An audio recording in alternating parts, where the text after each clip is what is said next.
everybody, welcome back to my reviews. Welcome back to the channel. Today we'll be reviewing the 1988 horror action movie Maniac Cop. This is another classic movie, one of my favourite movies. This one brings back a lot of memories. It's one of my mum used to like to watch, and I used to like to watch with my mum. It was a great movie. So what have we got? We've got director William Lustig. I think that's how it's spelled. So there's the front cover of this one. You have the right to remain silent forever. Blimey. Right, so there's the back cover. Pretty cool. Police brutality never felt so good. Right, so what we got here? So we've got notorious video nasty creator William Lustig and B-movie legend Larry Cohen return to the dirty streets for a unique high-speed collision of the slasher movie and police thriller in Maniac Cop, a blood-splattered tale of brutal cop vengeance from beyond the grave. When reports come in of a man in a police uniform committing gore-drenched, bloody murder in the streets, Officer Jack Forrest, played by Bruce Campbell, stands accused now with a few powerful enemies, and a psychotic slayer still at large. It's up to Jack to prove he's not guilty and bring down the killer. Now, Aerodrome brings the Maniac Cop back from the 80s video vault to stalk the nighttime streets once more, looking for fresh victims. So there you go, guys. This was a cult re-release version that I've got at home, and that includes an interview with the great Tom Atkins, trailer and collector's booklet. I haven't got the booklet in there, unfortunately. Purchased this off one of the buy-in sites, so a few quid there. So that's the front cover there. As you can see, it's the Maniac Cop there. So this movie has a brilliant cast. It's definitely set at a very scary time around the New York history and how it looked, you know, from a British perspective, how it looked in the 80s. You know, very telling is the opening of the original Equalizer, wasn't it? With the graffitied subway trains, the dark alleys, you know, and what was going on around that time. So this is a vengeance movie, it's a corruption movie. As I say, it's set in 80s New York. It's got that gritty sort of high crime, urban decay, whilst also at the same time a financial boom of people, you know, who are obviously earning money and doing well. Whereas there's also a lot of poverty at that time as well, with the old, as I said, the subways and covered in the graffiti, and you know, as in the original Death Wish as well, wasn't it? It was all the muggings and the robberies, you know. So that was a bit of what the movie was about. But yeah, it's so what is the movie about? So without spoilers and stuff like that, because I will have a few spoilers in here. So if you want to tune out, you can. It's up to yourselves. I mean, a lot of people have seen these movies that I review now. I just like reviewing old movies because I think they're great. I just like old movies. So it's got a very strong cast. It's got the obviously the great Tom Atkins in there, hasn't it? What can we say about Tom Atkins? He was just good, wasn't he? I really liked him in Halloween 3. I think he was in Halloween 3, wasn't he? As the and then he was in The Fog, wasn't he? As Nick Castle, I think it was, in The Fog. Yeah, so he done a lot of good movies. He was in I think Escape from LA as well. So I think it was Lee Van Cleef in the original, wasn't it? Escape from New York, and then it was Escape from LA. I think it was Tom Atkins as the police character. But yeah, so he plays Detective Frank McRae. So yeah, you can't really fault Tom Atkins as an actor. I like him, and he's very good in this movie. He's particularly good. As I say, he plays Detective McRae, Frank McRae, and he's the guy who starts looking into the Maniac Cop killings, and he plays like an old school NYPD detective sort of thing. So some good bits there. You've got the also the very, very, very cool, funny, good actor, Bruce Campbell, isn't it? Who plays Jack, Officer Jack. And yeah, so he's in this. Obviously, he's from Evil Dead, isn't he? Ash and the boomstick and all that stuff. So he plays a very good part. He plays the young copper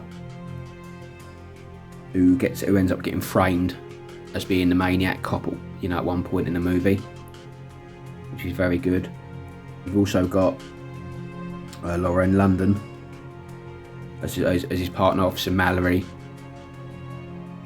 who works her way into the story of trying to prove Jack's innocence, that he's not the Maniac Cop, and that the Maniac Cop is somebody else, which it actually is. You know, so this movie also stars the awesome Richard Roundtree. Most of you will know Richard Roundtree as Shaft from 1987. He's obviously a screen icon. He's no longer with us anymore. He passed away, didn't he? But what can you say about Richard Roundtree? Movie tough guy. He really did play that movie tough guy part, and he actually looked the part as well. That was the thing with him. But from watching interviews and stuff, he was actually a really nice guy, wasn't he? But yeah, he certainly played the part as the ultra tough, smooth detective Shaft, didn't he? But yeah, he was obviously a very tough looking character, you know, around that time of like Clint Eastwood movies and stuff like that. He was one of those tough guys, wasn't he? So what can you say about him, other than the fact he's a screen icon, like you say? The movie also starred another great guy, William Smith. Now, William Smith was an 80s TV regular. He was in a lot of 80s movies, always in phenomenal shape, always looked great. For me, I will always remember him as that great fight scene with Clint Eastwood in Any Which Way You Can. I think it was the second one, Any Which Way You Can, because I think he fights Tank Murdoch in the first one, doesn't he? Well, in the first one, he fights the other dangerous guy who's played by William Smith. And yeah, he certainly plays a good part. I actually really like the episode with him in Dukes of Hazzard episode, where he's like a bounty hunter or something and he captures the Duke boys. And I think it's like Boss Hogg works out that he's actually too dangerous. He's actually a really bad guy and he intends to hurt the Dukes. And it always reverses because, going off topic a little bit, Boss Hogg's plans always ended up kind of helping the Dukes in the end, didn't he? Because he wasn't actually a bad guy, was he? He was just a devious little bloke, but he never really meant any harm to anybody, did he? So, but we're going off topic. William Smith obviously played that part in Dukes of Hazzard, but I remember him from 80s TV shows and stuff like that. He was in A-Team as well. I think the A-Team episode, the very famous one, we're going right off topic now, where Murdoch, I don't know if you remember, does the trash bags. I need the trash bags, give me some trash bags. And he does the air, he wants the hair dryers, doesn't he? And they parachute out of the hospital, don't they? That famous scene where they use the airbags and they make little parachute seats, don't they? Out of the hair dryers. So yeah, he's in that as well, and I think he played Jake Totaro in that. Jake Totaro in that episode. I'm a big A-Team fan, so I remember a lot of names and places and stuff like that. But I think he played Jake Totaro, that was a fighter in the prison. And yeah, so he's a very good actor, that guy. He looked rough, always in good shape, always looked very well. And then you have the Maniac Cop himself, obviously. The late great Robert Zedar. Giant of a man. And I mean giant as in his features were just huge. He had a huge face, huge build, very muscular man, well built. And he was in like Tango and Cash, wasn't he? And Samurai Cop and those 80s sort of stuff. He was in a lot of that. He's no longer with us as well. It's the same as William Smith. They're both all passed away now. and also starred Sherry North, which was the Maniac Cop, was actually his like love interest in the movie, you know, so played by Sherry North. She was very good in this. She played like the disabled sort of station administrator who secretly still knows that the Maniac Cop is alive, which I'll go into in a minute. So yeah, the Maniac Cop himself. So what is the movie about? So basically, it's a fantastic scene right at the beginning. I'm going to go into some spoilers and that, guys. So like I say, if it's time to leave for you, it's time to leave. But very good movie, cult classic slasher. You know, if you want to leave now, because I'm going to do spoilers.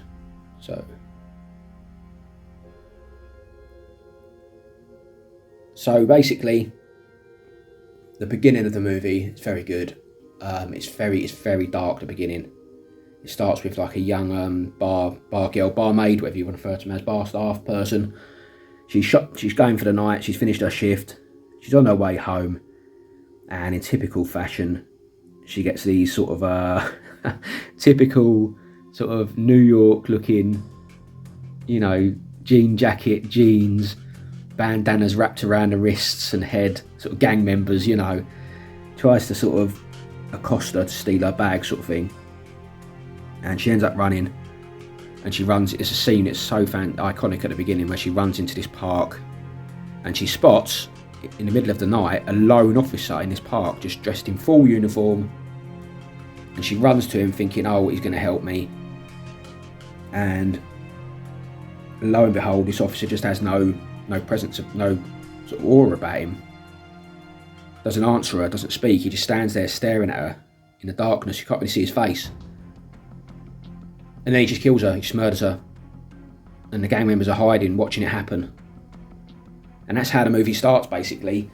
These gang members get rounded up and rousted by the local NYPD.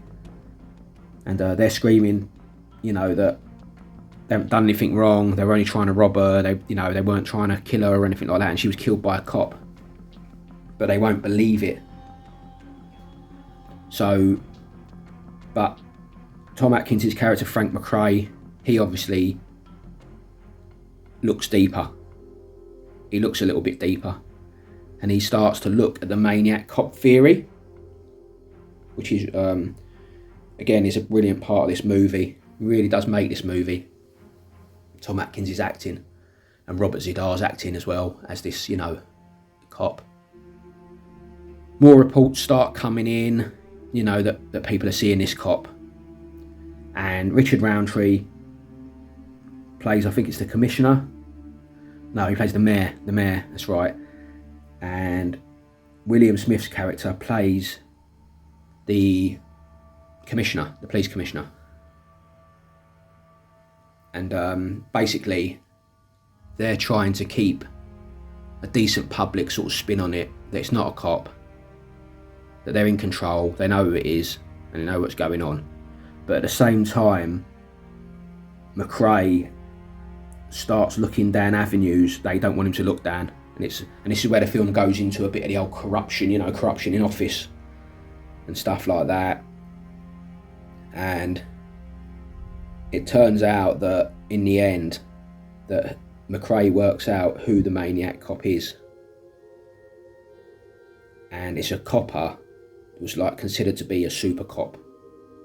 Never used to take no nonsense, but was absolutely brutal and also a bit over the top by the sounds of it. And for some reason he started to look into this corruption that was going on. And before he knew it, all of a sudden his reputation was starting to be smeared, things were starting to go wrong, and it was a police officer called Matt Cordell. Cordell was known around the precinct as being a no-nonsense cop who, you know, had the highest arrest records. He was an absolute no-nonsense police officer. He didn't mess about, but he was also known for being a bit over the top. So, slowly but surely, as Cordell has got this information, he starts to get worked on from inside. from the higher ups in the department to right up to government. And they basically end up setting Cordell up as being a criminal and lock him away. Basically, lock him away because he knew the truth of what was going on. Which is a good part of the story because it's about corruption. It touches on corruption and stuff like that in high office and what happens to the small man when he tries to expose it. So obviously Matt Cordell ends up getting sent to Sing Sing prison. Once in prison, he gets put in General Pop. And the hires up, the people in the government, or the people whoever it was were doing the corruption stuff in this story. It's not real, remember, it's only a movie, guys. Wink, wink. Ended up sending him to prison, which ruins his life, and he's in General Pop. So most of the people in General Pop, he's sent there. So imagine that. You're a cop, doing your job, sending bad guys to jail, and then you get put in jail with them. So how does this transpire that he becomes this maniac cop? The story touches on bits and bobs. So Cordell obviously comes under horrific attack in prison. And is the scene where he's fighting, he's fighting in prison is fantastic. Very brutal. Quite horrific scene where they cut up and scar him, his face and stuff like that. But they really get to him with the shanks and stuff, But obviously in the prison, there's a doctor who felt sorry for Cordell, who somehow knew what happened to him was wrong. And he puts pen to paper on Cordell's death. Because he knows that Cordell's life isn't worth living. He's going to be murdered at any time. But it doesn't really explain then how Cordell was released, how he got out into society, and then became the maniac cop that he was. Because then, obviously, he went on a take no prisoners attitude. Everyone was a bad guy in his eyes.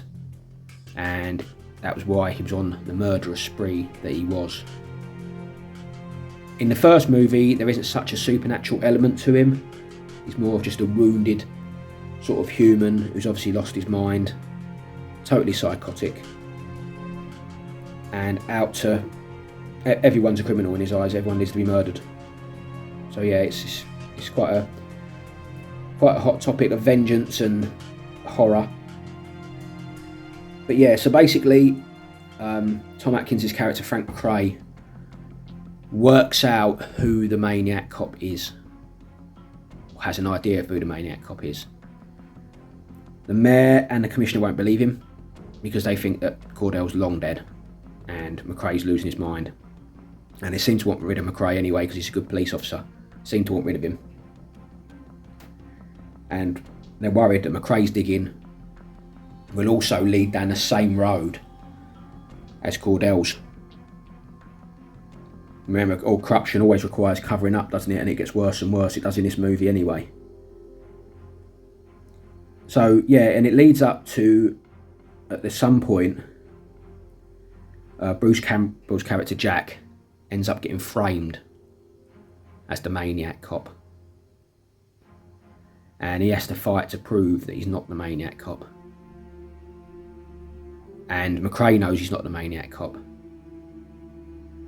But there's a great scene in the movie that Tom Atkins describes where he takes a header out of a window, which is an excellent scene in this movie. And so it's really good.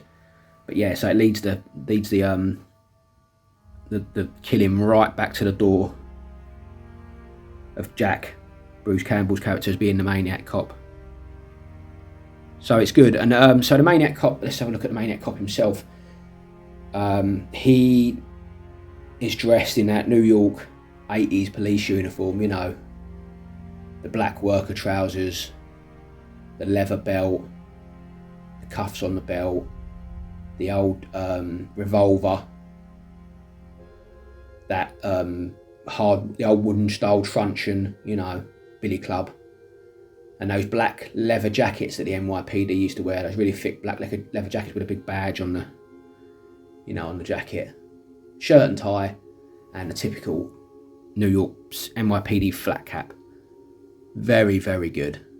Very, very, very good look. And because he's like so tall, that Robert Zeder, he looks like an absolute menacing character. So, as I say, Maniac Cop, it's a good movie. Really good music. It's got tense music in it. That's what you want in a movie, isn't it? Some good tense music. It's got a bit of that 80s sort of vibe to it, the streets and stuff like that.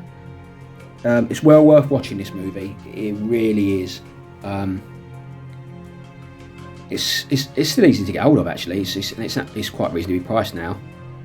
If you haven't seen this movie, I would suggest watching it. It's so dark. Sherry North, as I say, bless her, no longer with us anymore. She ties into the story quite well in the end.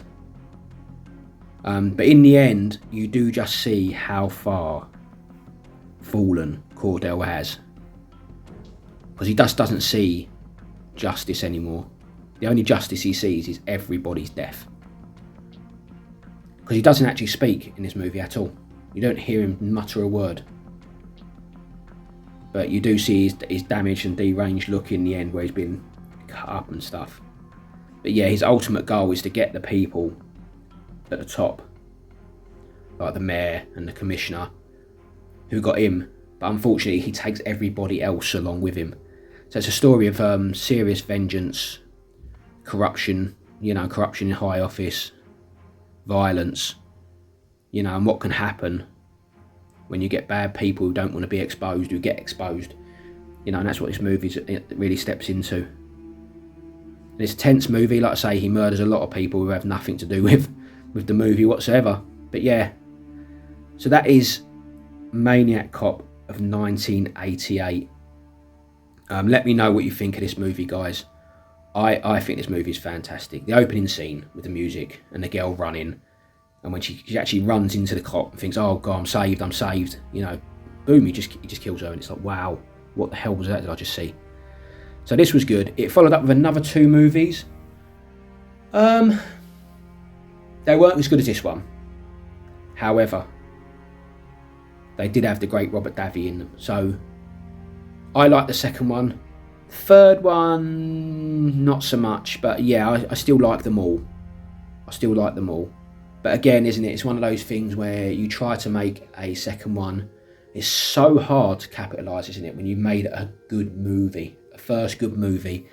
It's just so hard to capitalise on another one, isn't it? So there you go, guys. You get that with a lot of films, don't you? I mean, one of the only ones to have done it really is Star Wars, isn't it? With Empire. But there you go. So thank you for tuning in. I really do like the support. It's great. I wish you guys would comment a bit more in the comments, good and bad. But yeah, obviously looking for more subscribers. So don't forget to like and subscribe. Let people know I'm out there if you can. That'd be great. But your viewership is enough. Thank you very much. So as I say, thanks for looking into the review. Thanks for checking me out as usual. Don't forget to like and subscribe, as I've already said. And I'll see you guys on the next one. Take care now. Bye-bye.